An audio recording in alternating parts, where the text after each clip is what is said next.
जिस क्षेत्र को राइस बाउल ऑफ इंडिया कहा जाता है, जहां से केवल देश नहीं बल्कि कोने कोने में चावल पहुंचाने का काम होता है, जहां के हथकरघा उद्योग को देश और दुनिया में पहचान मिली है।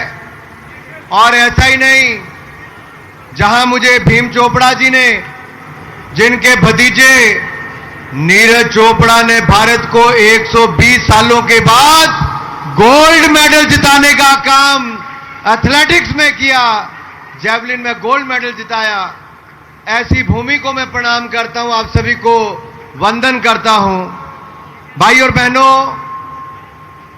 आज हम सब इकट्ठे हुए हैं आप सबका आभार प्रकट करने के लिए, आप सबका धन्यवाद करने के लिए, क्योंकि आप सबके आशीर्वाद से ही नरेंद्र मोदी जी देश के प्रधानमंत्री बने और 9 साल ईमानदारी के चलाए।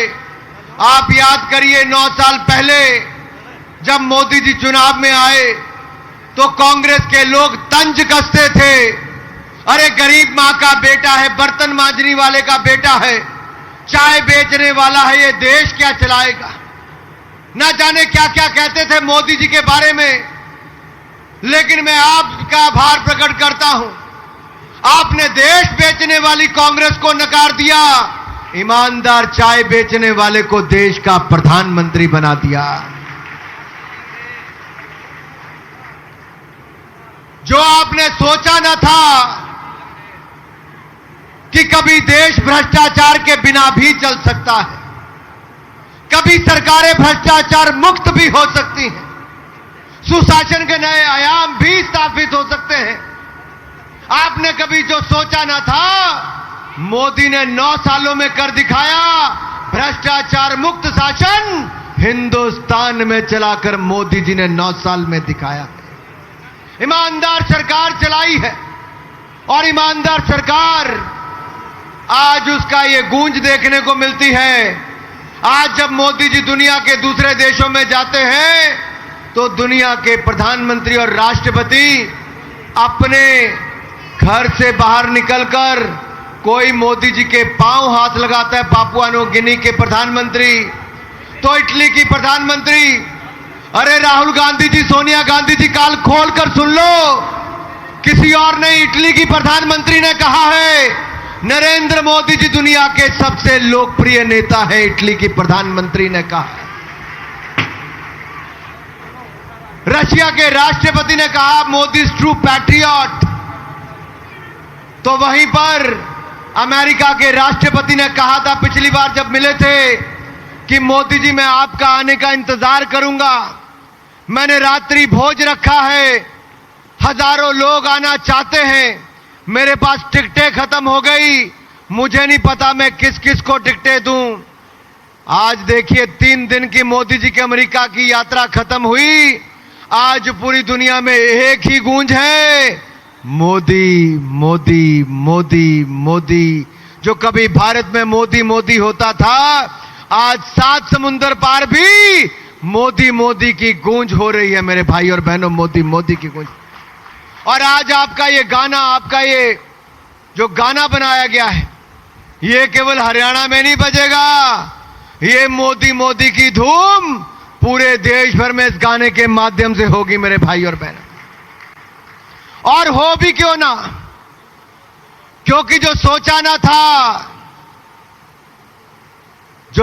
ना था कभी कांग्रेस ने 10 साल सरकार चलाई थी, तब कांग्रेस ने भी नहीं सोचा था, आपने भी नहीं सोचा था। जो सोचा ना था, 3.5 करोड़ लोगों को पक्के मकान बनाकर दिए, पक्के घर की छत दी। जो सोचा ना था, गरीब महिला को भी रसोई गैस के सिलेंडर और कनेक्शन मुफ्त में दिए, खाना बनाने का अधिकार सिलेंडर पर दिया। जो सोचा ना था, 12 करोड़ शौचालय बनाकर 3 साल में दिए।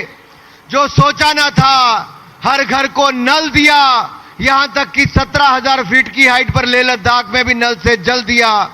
जो सोचा ना था, हर परिवार को बैंक खाता और खाते में पैसा डालने का काम किया।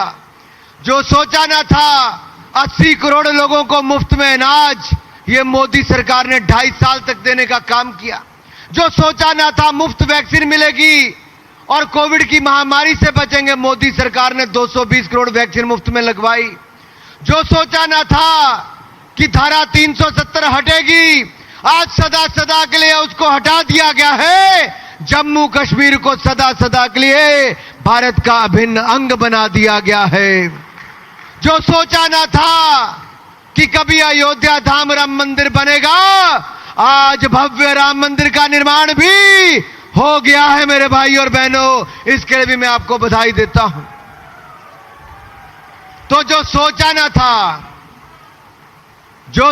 ना था वो भी मोदी जी ने 9 साल में करके दिया। जिन अंग्रेजों ने हमारे ऊपर 200 साल राज किया, जिन अंग्रेजों ने हमारे ऊपर 200 साल राज किया, उन अंग्रेजों को पीछे छोड़कर आज दुनिया में भारत को 5वें नंबर की अर्थव्यवस्था मोदी सरकार ने बना दिया है। यह ताकत है नए भारत की, यह नए भारत की बुलंद तस्वीर है मेरे भाई और बहनों। आज दुनिया भारत में अपना भविष्य देखती है। आज दुनिया भारत में, भारतीयों में और भारत के नेतृत्व में उम्मीद देखती है, होप देखती है।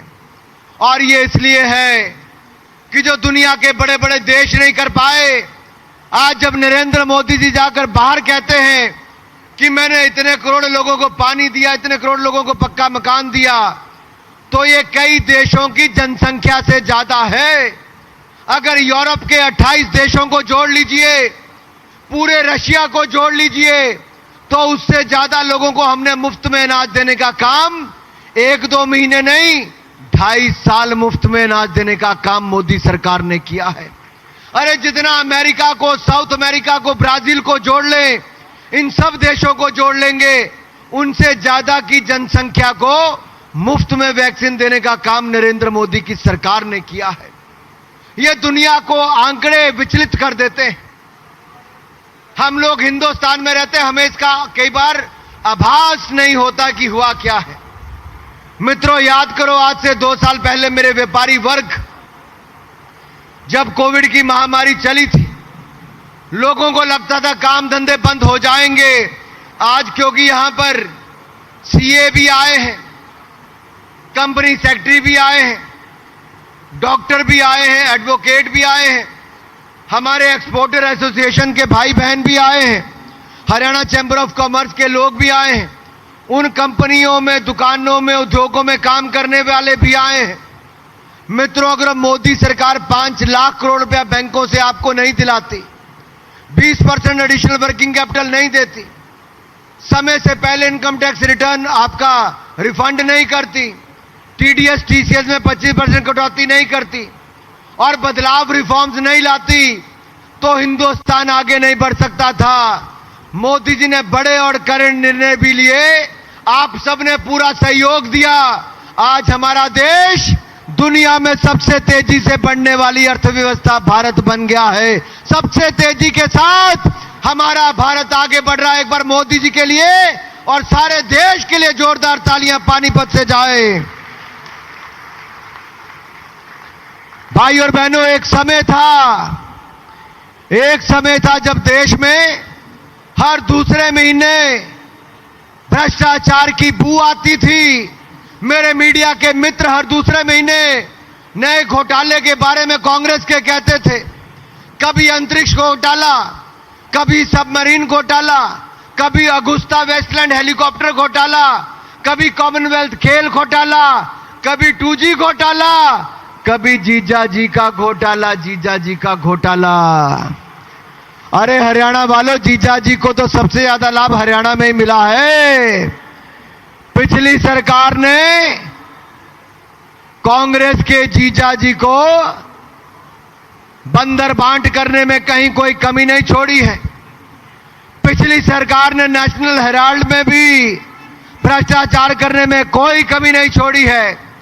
आज उसका अंजाम यह है कि राहुल गांधी और सोनिया गांधी जी बेल पर हैं, जमानत पर बाहर हैं भ्रष्टाचार के चलते हुए। मित्रों, अभी पिछले कल पटना में एक बैठक हुई